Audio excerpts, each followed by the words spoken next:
And because gurus are very clever at putting you down, but they're just trying to see how strong you are, testing you out, see if they can hoodwink you. So long as they can, you see, they're going to go on doing it, because they're going to get you to the point where they can't do it to you anymore. Then they'll graduate. And so one of Rinzai's students, after he saw through it, said, well, there wasn't much in Rinzai's Buddhism after all. Of course there wasn't. He said boldly and straight out, my teaching is just like using an empty fist to deceive a child.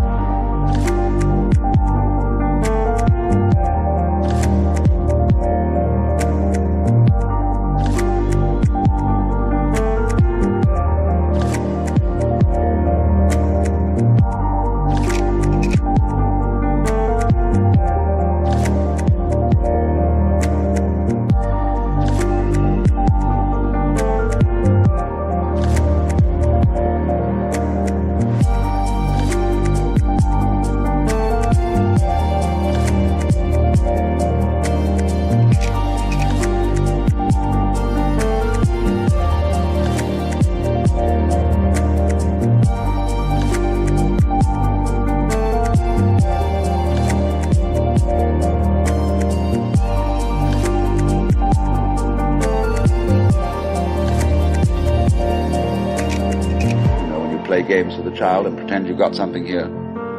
The child goes into all kinds of tizzy to get you to open your hand and show what it is, and then there's nothing. Fooled.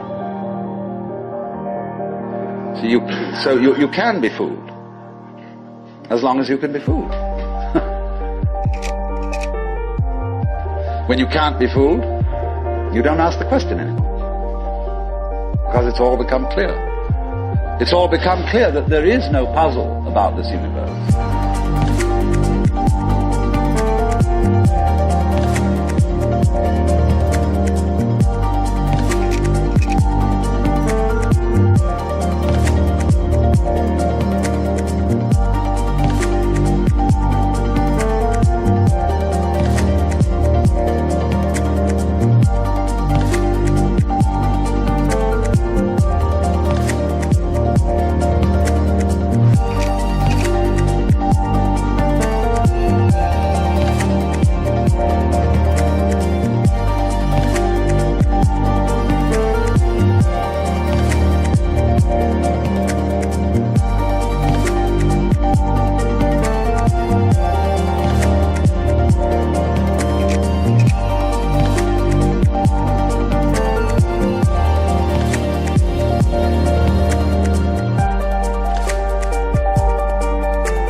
What makes you think there are puzzles about this universe? Very simple reason. You're trying to explain it. And when you explain things, what do you mean by explanation? There are several meanings of explanation. There is really one basic meaning. But first of all, to be able to translate what is happening into terms of words or numbers. In other words, to describe. But a real explanation is not just a description. It's a description which enables us to control what we are describing. But didn't we see in the last session that to control the world is not really what we want to do?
So that if all explanations have as their function enabling us to control things, then maybe an explanation isn't what we wanted.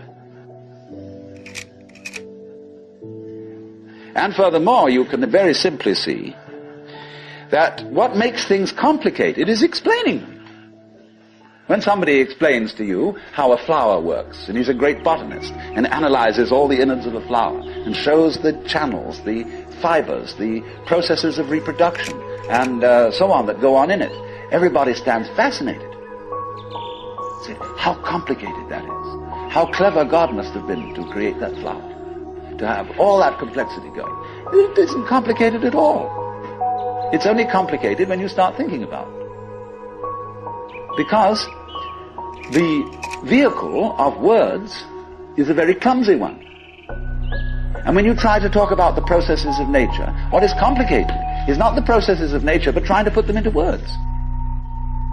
That's as complicated as trying to drink up the ocean with a fork. It takes forever. And so this intense complexity that we see in everything is created by our attempt to analyze it all.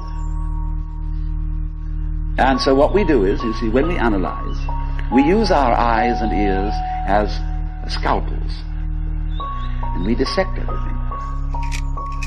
And we have to put a label on every piece we chop off. And so we scalpelize and we get it right down to atoms, getting finer and finer, and we suddenly thought, well, we've got to the end of it, because the word atom means what is not cuttable. Atomos. But then we found we could cut the atom. And lo and behold, big fleas had little fleas upon their backs to bite them. And it goes on forever. There is no end to the minuteness which you can unveil through physical investigation. For the simple reason that the investigation itself is what is chopping things into pieces. And the sharper you can sharpen your knife, the finer you can cut it.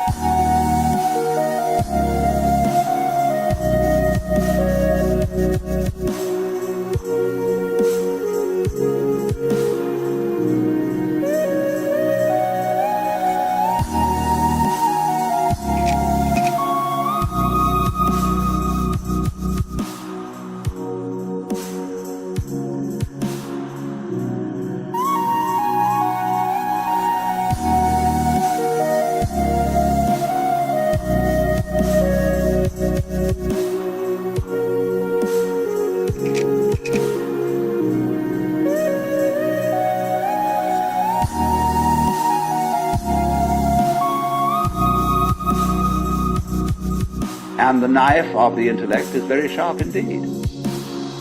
And the sophisticated instruments that we can now make, well, there's probably no limit to it. But in a way, all that is vain knowledge.